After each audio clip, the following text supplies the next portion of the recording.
How's it going? Okay, this will be a continuation video following alongside with the video I put out about Benny, his movement, and his abilities. This is the precursor video to that, so this will follow the Nomad and the abilities that the Nomad has. Now, the Nomad is the base character from the original game of Bloodlines 2, and the Nomad has a very wide assortment of abilities that they can do entirely alone from your vampiric power. So regardless of whatever clan you choose, you can still do a lot of the movement and a lot of the abilities that I'm going to show you here. So your base movement here again is the same as it is with Benny. You can hold your L1 and move in any direction omnidirectional, and that will be your run and your dash. You have a jump and a double jump, but also holding jump with the Nomad allows you to glide. And you can use your glide to cancel in and out of other moves to not only extend your glide, but also extend the moves that you can do. And here I'm showing you this against a wall. You can use punches and jabs, or really any move against a wall to contain or to build momentum. And if you dash and glide at the same time, you can dash and glide with momentum away from the wall, above the wall, or around the wall. Now, this not only works with walls, but it works with anything that counts as an object. So anything that's like a gun being thrown, a body on the ground itself.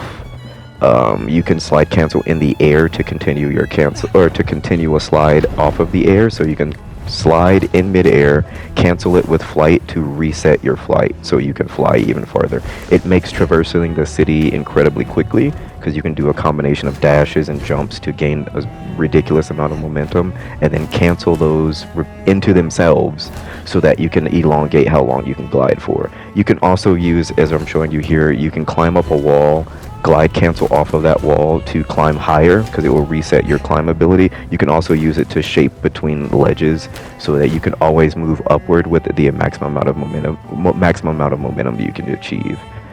This just allows for an incredible amount of traversal, but all of these things can also be used in combat. You can slide around people, you can slide under people, you can kick off of their heads and use that momentum to go into other combos. I'm a Toreador in this playthrough for my Nomad, so I have celerity on assassinate and celerity on kill. So whenever you feed off of a person, you get increased movement speed and bullet time reduction. It just allows you to move around incredibly quickly. It allows you to be able to dodge range attacks and any type of firearm, usually at any distance, as long as you have celerity active, or on my circle power here, I have a heightened reflexes, which allows you to dodge bullets as well. But you can do the same amount of movement without needing to use a vampiric power. And again, this is entirely separate from whatever clan you choose. So you would not be able to move at the same speed with celerity if you were well, we can't really use a Malkavian because a Malkavian isn't playable outside of the detective in this game. But if you were a La Sombra or anyone else, you would have a different moveset, so your hit chain would be different, but you could still move around the map in the same way. You can still do the same dodge cancels, the same dash cancels, the same combo of effectiveness is about the same. You can still use all your punches and light kicks to carry a character away and then feed off of them mid-air or let them hit the ground. And like I was saying in the Benny video, Benny didn't have ways to make himself be able to feed safely, so he could still get attacked and entirely lit up by firearms while he's feeding. The Nomad does not have that. If you have every passive unlocked from the other clans' trees, as soon as you feed off someone, you have all of those passive abilities unlocked, and even if you're only using your own skill tree, you still will have whatever your passive is from your own clan that will immediately be unlocked and immediately be usable once you feed on a target. It just makes the skills and the traversal that the Nomad has, even without using vampiric powers or any potions, you're just incredibly effective, and the things that you can do are kind of nonsensical. Both this build and the build I made in the Benny video are strictly for just hands combat. It's just hand-to-hand combat. You're just running at people, punching and kicking them. I traditionally only use vampiric powers on other kindred because just having elongated hand-to-hand fights with them doesn't really work. They have moves that are like charges or roundhouse kicks or backhand slashes or claw attacks that are always unblockable. Even if you are perfect with your blocking, and in this game to block you have to dash at a character as they melee hit you. Even if you are perfect with your blocking, all of those moves count as unblockable moves, so you will just be knocked out of them and take a bunch of damage. So I've traditionally just saved vampiric powers for fighting other kindred, but primarily the purpose of the build is to just have a hand-to-hand build where you can move around the city extremely quickly, run up on people, punch them, beat them down with combos, and then kind of just flip around and feed off of anyone, and then use the celerity to gap close and continue combos in a different way.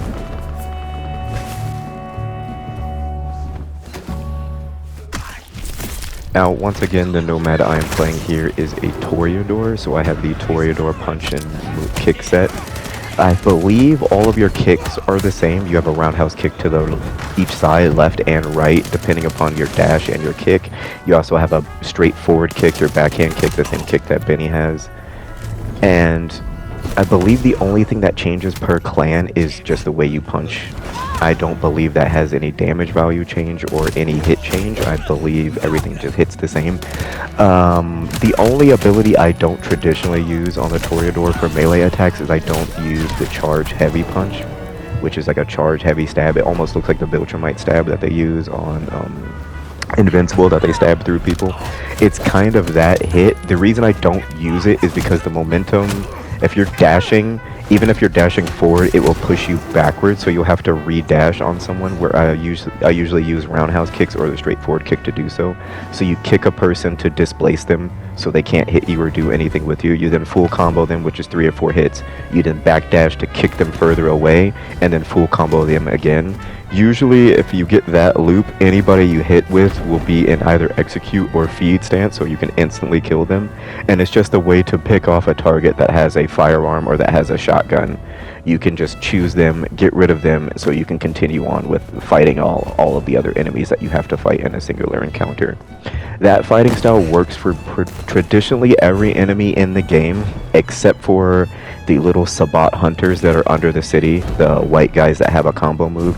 They are very, very risky to dash forward to, because they have a 3-hit chain and then a spin attack afterward, which is unblockable, and it can 100 to 0 you on harder difficulty if you miss the parry. So they can just straight kill you. It's also kind of difficult fighting other kindred because they can block moves as well, but their moves that they counter you with, either roundhouses or charge or claw attacks, all of those moves are unblockable as well.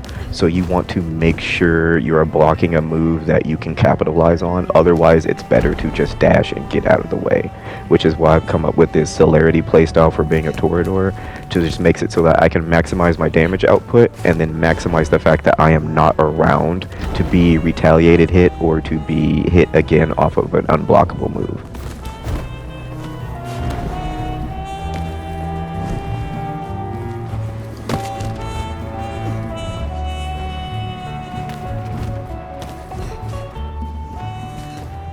And an example of the parry that I was referring to earlier is right here. You dash at a character or an enemy character that you know is about to attack you, and you put up a block fist that will block that attack and push them back. It gives them a light like stun, so that you can usually get a full combo off of that. However, from what I've seen, either I'm just not good at this, I've only put like 52 or 54 hours into the game. I have a hard time of getting the counter to consistently go off. So anytime I'm dashing forward at people to get it to actually block a hit every single time is an issue that I've had. I guess I'm just not good at that. So I have made this celerity build to just not be there, to not take return fire, to not even worry about the hit. I'm constantly moving around people. See, you can use the slide cancel while you're on the ground from falling off a roof. You can be flat on your back and just immediately dash back up like you're just bouncing off the ground like you were on your feet. There's just a wide variety of movement abilities that the Nomad has with flight canceling that just makes it so that you have an answer for pretty much any scenario or situation you are in without using vampiric powers. You are just supremely overpowered to the point where you can pretty much get away with whatever you want. And there you can use the telekinesis powers to pull people out of moves, or pull people who are trying to get away from you, or they're trying to vault or climb up a ledge. You can pull them off your ledge or off a ledge back into your combo and just re-hit them, because it counts as a stun state. So you can use your own ability to push and pull people to re-put them in stun states. Now with this build, you do have to get used to moving at super speed, and as you kill or feed off an enemy, it will activate celerity, so you'll move even faster. That's anytime I'm dashing or anytime I'm using vampiric sprint or vampiric speed, that's where you see the white kind of like lines around the screen, these speed lines. Whenever you're in celerity, those turn purple as well, and you're moving even, like, I think it's 2 times faster than you were originally. So you do have to get used to the movement and tracking people while you're moving at this speed. But once you can get that down, and there I use the kick off of the air conditioning unit there to get the momentum to fly backwards so that I can re-kick the enemy into it. You can use, once you get used to how you move and the mobility features that you have access to, you can do some really insane moves and insane combos in this game, which is some of the most fun about having builds where they're just strictly hand-to-hand, because there's things that you can get up to are just hilarious and crazy. For instance, as you can see here, even with celerity activated and being blood drained, you can still have enough speed to dash and dodge the incoming fire coming from the multiple locations. There's a couple of actual kindred, like real vampires here as well, and you can dash out of their melee ranges and dash out of their return fire from their firearms as well. And just the celerity and the movement just allows you to be pretty much anywhere and everywhere. So it's hard for not only the enemies to keep up with you, but sometimes hard for you to keep up with yourself. I try to use that punch move here to get onto the kindred with the purple jacket, who is normally dashing and normally has machine guns and can teleport around, but they were out of range, so I wound up hitting an anarch instead. And this is another showcase of just the combo that you can do while moving and dashing with celerity. You're even beating a lot of their moves now because your speed is faster than theirs. And you can, that was an example of the combo that I was saying that you can use to just carry people away from enemies. I even kick the dead body there just to reset my own momentum to guarantee that I can get back to this ledge. Yes, you can pick up weapons with your telekinesis, throw them at people to get stun states, so you can come in and get blocks, kind of keep people stun locked even if they have auto shotguns, and should be able to just keep you knocked down to the ground. You can just keep punching through them.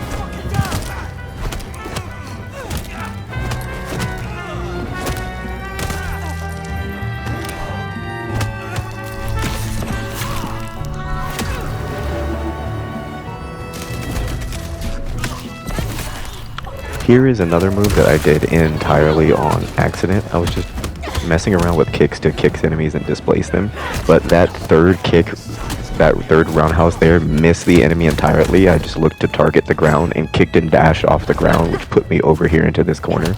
So I've been messing with that movement a lot more. I've been able to consistently recreate being able to kick off of something with an actual roundhouse kick, and then continue to glide, and then cancel that glide into flight, cancel the flight into another glide.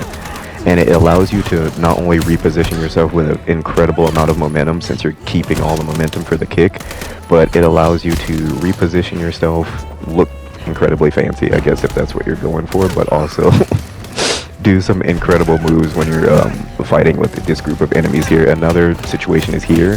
I kick off of the wall, kick off that ledge to be able to right-hand roundhouse kick him off of the ledge, which I would only be able to do with the momentum from the corner and the ledge itself. So it is just a very, because of the Nomad's ability to fly and cancel that glide into anything else, you could just chain that together, and it allows you to put some very impressive combat reels together, which I would like to see. If anyone else continues making hand-to-hand builds entirely, I would like to see things that other people would be able to get up to. This final clip here is just a very, very large and open fight with a couple of kindred characters and a large amount of anarchs, all of which who have firearms. So there's a bunch of SMG users, rifle users, and a couple other things in this little corridor. But with celerity, it just allows you to negate all of that. Like, I'm able to move around entirely, know where everyone is, get feeds off entirely safe, and just continuously reposition and take fights in my advantage rather than where I have to take them. It's just, the power set is incredibly powerful, which is why I'd say the Anarch, or not the Anarch, but the Nomad is just leagues ahead of what Benny can do. Of course they should be, they're an older vampire. But once again, this is everything that I have for Vampire the Masquerade Bloodlines 2. If there are any builds or any other playstyles that anyone is interested in, I will go ahead and make those videos. But my entire goal for playing this game was to play entirely hand-to-hand and only use powers when I needed to. That is how I came up with this build originally, and I just took that build into Benny's DLC when Benny came out. It's just Benny has a freaking firearm with 100 rounds, a drum attached to it, so you can just dump it on people. So it makes it really easy for him to be able to gap close, since he can't fly or move at the speed of light like the Nomad can. But once again, I appreciate you for your time, I thank you for watching, and I'll catch you in the next one. Have a good day.